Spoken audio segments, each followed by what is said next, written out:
Diakuisisi Redbird, Ivan Gazidis ungkap rencana jangka panjang AC Milan. CEO klub AC Milan, Ivan Gazidis, ungkap rencana jangka panjang timnya setelah diakuisisi oleh Redbird Capital. Setelah berhasil mengakuisisi AC Milan, Redbird Capital sendiri pun berjanji untuk dapat membawa Rossoneri menjadi lebih kuat sebagai tim dari musim sebelumnya. Ivan Gazidis mengungkapkan beberapa rencana jangka panjang yang akan dilakukan oleh Redbird Capital dan timnya.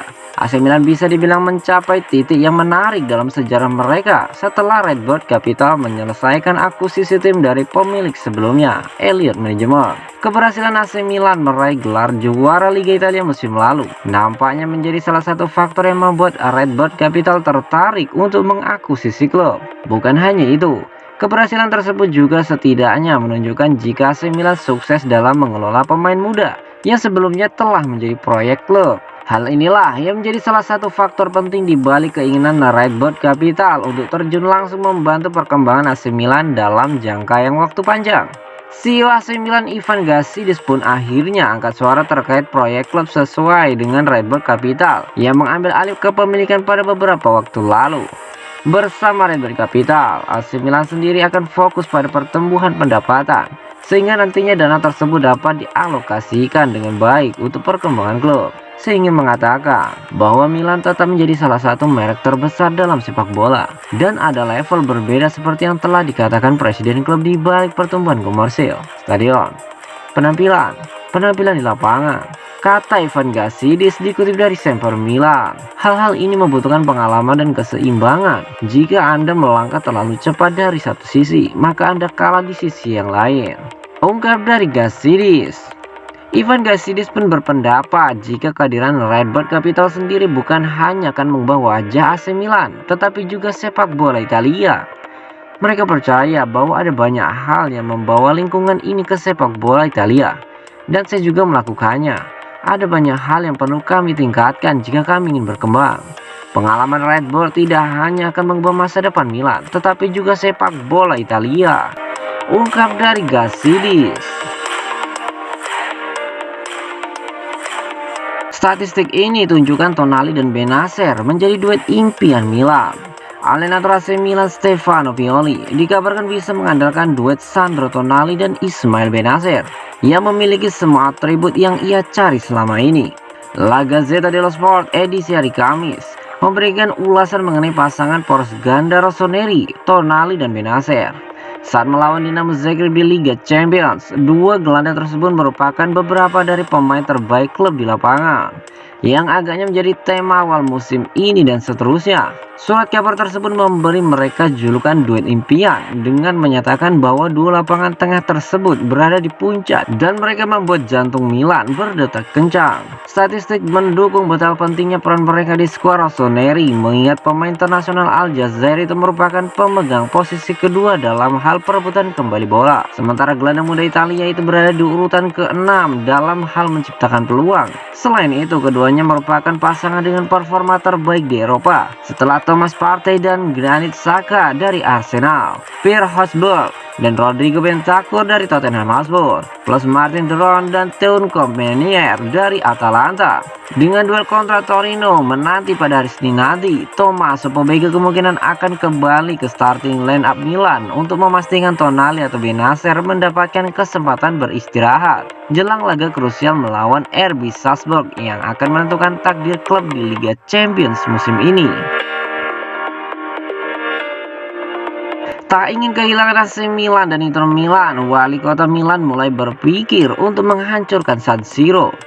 Giuseppe Sala, wali kota Milan, membenarkan bahwa langkah-langkah sedang diambil terkait pembangunan stadion baru AC Milan dan Inter Milan. Nerazzurri dan Rossoneri siap untuk meninggalkan stadion San Siro yang dimiliki oleh pemerintah kota Milan. ke stadion mereka sendiri yang telah dirancang oleh raksasa arsitektur Populus. Proyek stadion baru ini telah dipresentasikan kepada publik dan perdebatan sekarang sedang berlangsung.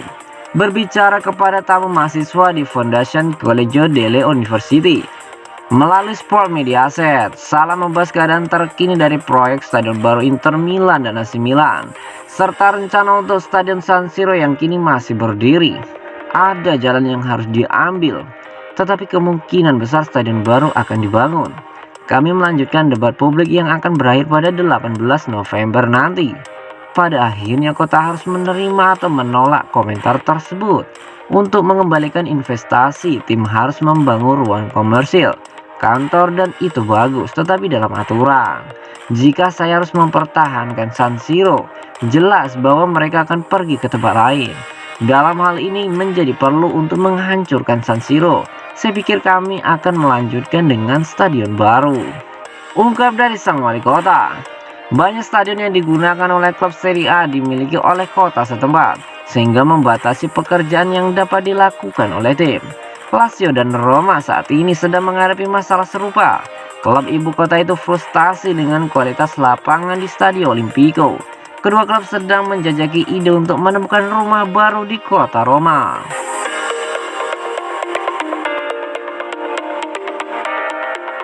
Pelatih Dinamo Zagreb mengungkapkan, hasilnya sulit, AC Milan adalah tim terbaik. Di luar dugaan, AC Milan berhasil menang telak 4 gol tanpa balas atas tim tuan rumah Dinamo Zagreb di lanjutan babak grup Liga Champions dini hari kemarin. Padahal tim raksasa Kroasia itu belum pernah mengalami kekalahan kandang sejak 2021 silam. Pelatih Zagreb, Ante Sasic, mengakui jika hasil laga melawan Milan adalah hal yang sulit diterimanya, terlebih karena dukungan fans mereka yang luar biasa. Pelatih berusia 69 tahun itu mengakui secara jujur jika AC Milan adalah tim terbaik. Hasilnya sulit, Milan adalah tim terbaik, tetapi kami juga memiliki peluang, ucap dari Ante Sasic. Saya minta maaf karena penggemar kami hebat. Ketika Anda tertutup dalam pertahanan, sangat sulit untuk melakukan serangan balik melawan tim seperti ini, tambah dari sang pelatih.